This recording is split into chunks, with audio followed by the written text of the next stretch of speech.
नमस्कार। जे लिटरेचर में आपका पुनः स्वागत है। मेरी बहनों का विशेष रूप से स्वागत है क्योंकि यह लेख जो है बहनों को ही समर्पित है। आज मैंने अपनी पुस्तक चितवन से एक लेख आपके लिए जो है यहाँ मैं जा रही हूँ प्रस्तुत करने। विषय है इसका सखी वे मुझसे कह कर जाते। तो चलिए आनंद उठाइए और थोड़ा मेरे विचारों से आप देखते हैं कि कितनी सहमत हैं। आपके क्या विचार हैं, आप ज़रूर कमेंट बॉक्स में या कुछ ना कुछ ज़रूर लिखिएगा ताकि मैं जान सकूं कि क्या जैसा मैं सोचती हूँ मेरी बाकी बहनें भी क्या कुछ ऐसा सोचती हैं, है ना। तो चलिए मैं शुरू करती हूँ। सखी वे मुझसे कह कर जाते, सखी वे मुझसे कह कर जाते, कह कर क्या वे मुझको अपनी, कह कर क्या वे मुझको अपनी पथ बाधा ही पाते, सखी वे मुझ से कह कर जाते। सिद्धि हेतु स्वामी गए यह अचरज की बात, पर चुप के गए यही बड़ा व्याघात, यही बड़ा व्याघात। सखी वे मुझसे कह कर जाते, सखी वे मुझसे कह कर जाते। जब भी मैथिली शरण गुप्त जी की यह कविता याद आती है, मन में हमेशा यह बात उठती है कि लक्ष्मण जी ने उर्मिला को यह भी बताना उचित नहीं समझा कि वे उन्हें 14 वर्ष बाद मिलेंगे। बीच में न कोई समाचार मिलेगा, न कौन किस हाल में है इसका ही पता चल पाएगा। अगर मैं यह कहूँ कि समाज में पुरुषों ने बल्कि तथाकथित महापुरुषों ने भी अपने कर्तव्य के मार्ग में स्त्री को बाधा ही समझा है तो अत्युक्ति नहीं होगी। 3 ऐषणाएं मतलब इच्छाएं मानी गई हैं। लोकेषणा अर्थात संसार में प्रसिद्धि की इच्छा, पुत्रेषणा माने पुत्र की इच्छा और वित्तेषणा माने धन की इच्छा। आज जो प्रश्न मैं उठाने जा रही हूँ इसका उद्देश्य किसी पुरुष या महापुरुष को लांछित या प्रश्नों के कटघरे में खड़ा करना कतई नहीं है, पर ईमानदारी से कहूँ तो नारी का इस महान भारत में जब जब तिरस्कार या उपेक्षा हुई यह प्रकृति भी जरूर आंसू बहाई होगी। सीता, द्रौपदी, यशोधरा और उर्मिला आदि समाज के अति उच्च वर्ग की नारियों पर भी समय समय पर जो अत्याचार हुए, जो पीड़ा उनको सहनी पड़ी, वह मुझे एक स्त्री होने के नाते बड़ी सरलता से उद्वेलित करती है। यह तो कुछ गिनी चुनी समाज की अति उच्च वर्ग की नारियों की पीड़ाएं हैं जिसे उन्होंने स्वयं कुछ न कहते हुए धरती की तरह चुपचाप सहा। समाज में वो महिलाएं जो हमारी पूर्वजा थीं और वर्तमान समय में भी अपनी गृहस्थी को चलाने के लिए जितना कठोर दुख, अपमान और जलालत से भरी जिंदगी जी रही हैं, उनकी तो न तब गिनती थी और न अब है। हिंदी साहित्य में पुरुषों के गृह त्याग को, वह भी स्त्री को बिना बताए जितना महिमा मंडित किया गया है, अगर वही कार्य कोई नारी कर दे तो यह पुरुष वर्चस्व वाला समाज उसे उल्टा ही कहेगा। जैसा कि स्वयं मैथिली शरण गुप्त जी ने कहा है, नारी निकले असती, नरयति कहा कर चल निकले।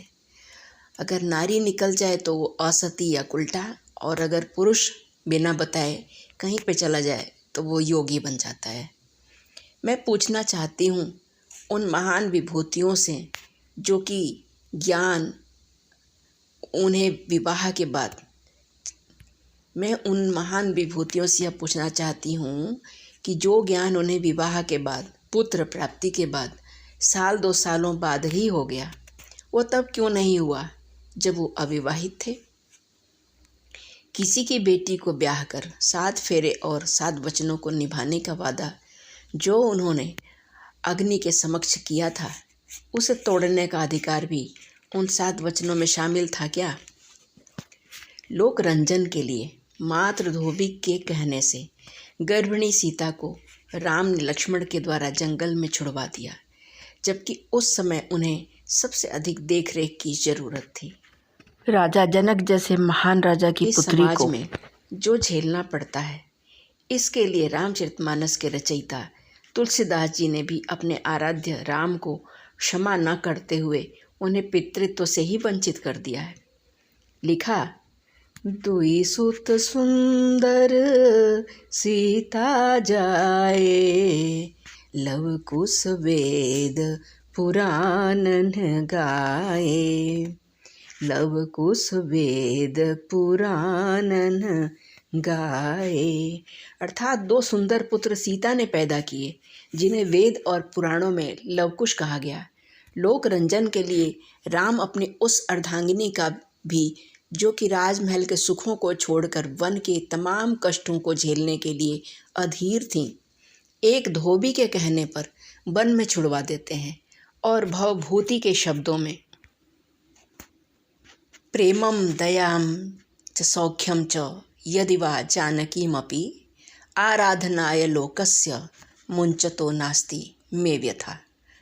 अर्थात मेरा प्रेम, मेरी दया, मित्रता या यदि जानकी को भी छोड़ना पड़ जाए तो भी संसार की प्रसन्नता के लिए मुझे दुख नहीं होगा। अर्थात लोगों की प्रसन्नता के लिए राम सब कुछ छोड़ने के लिए तैयार हैं। यहाँ थोड़ी देर के लिए राम को ईश्वर का अवतार न माना जाए तो हम कह सकते हैं कि इन सब बातों के पीछे लोकेशणा ही काम कर रही है और उपेक्षा का केंद्र बेचारी सीता ही बनी है। अगर राम भगवान थे तो सीता भी तो भगवती थीं। उनके साथ राम ने अन्याय क्यों किया। महाभारत में तो स्त्री जाति से संबंधित सारी मर्यादाएं तार तार हो जाती हैं। जब 5 बलशाली पतियों के रहते द्रौपदी को कोई संपत्ति या संवेदना से रहित सामान या किसी पशुधन की भांति पांडवों ने उन्हें जुए में चढ़ा दिया। इससे सिद्ध होता है कि पुरुष स्त्रियों को अपने मनोरंजन से लेकर घर के सारे कार्य बिना किसी प्रतिदान की कामना के करने वाली, वंश बेली बढ़ाने वाली और पति के सम्मान और जीवन की रक्षा करने के लिए एक सामान से अधिक कुछ नहीं समझते थे। तभी तो रुपए पैसे की तरह द्रौपदी को भी जुए में हार गए। राष्ट्रकवि मैथिली शरणगुप्त जी ने तो कहा था, नारी तुम केवल श्रद्धा हो, विश्वास रजत नग पग तल में। नारी तुम केवल श्रद्धा हो, विश्वास रजत नग पग तल में। पीयूष स्रोत सी बहा करो, पीयूष स्रोत सी बहा करो, अमनी के सुंदर समतल में। नारी तुम केवल श्रद्धा हो।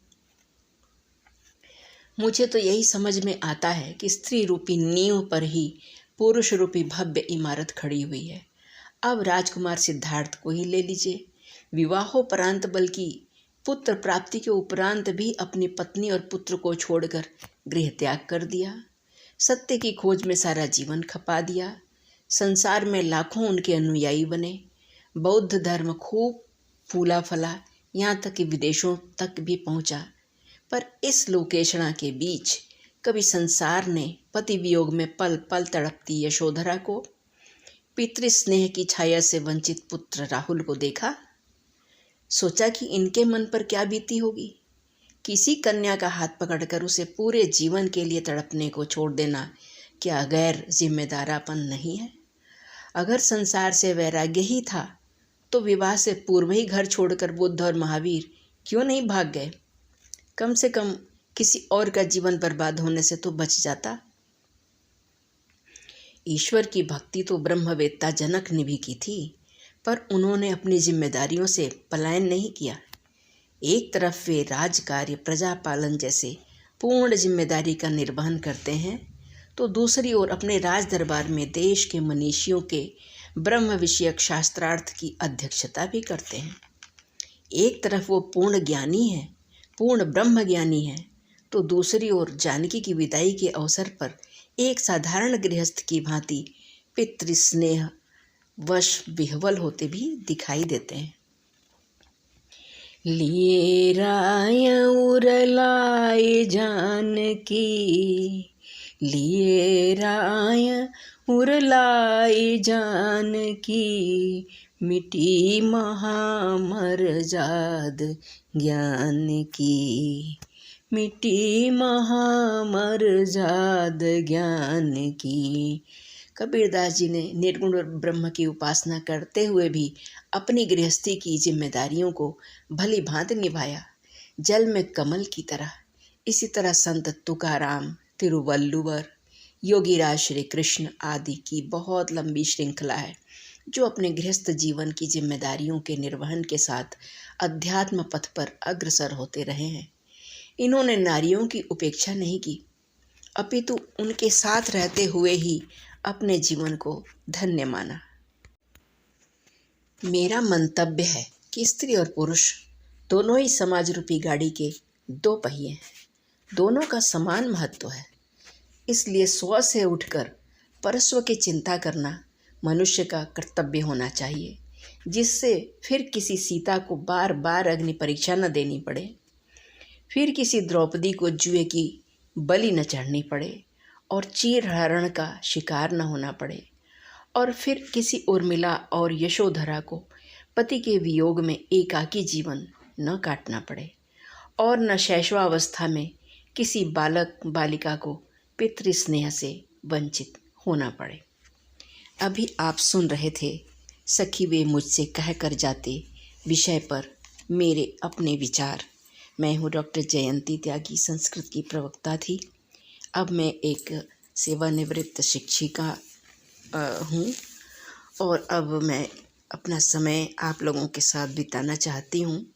जीवन के उत्तरार्ध में मैं एकाकीपन के साथ नहीं जूझ के रहना चाहती। मैं चाहती हूँ कि मैं अपनी बहनों के साथ अपने विचारों को साझा करूँ।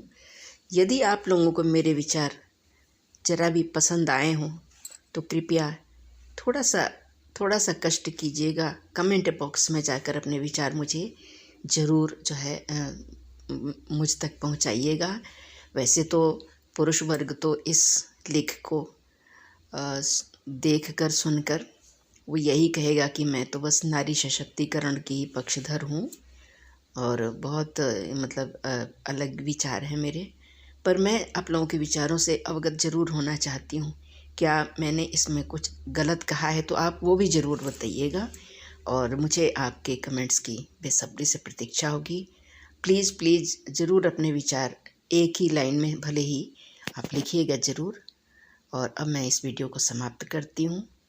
यहाँ तक आपने मेरा वीडियो देखा सुना, इसके लिए मैं आपकी आभारी हूँ।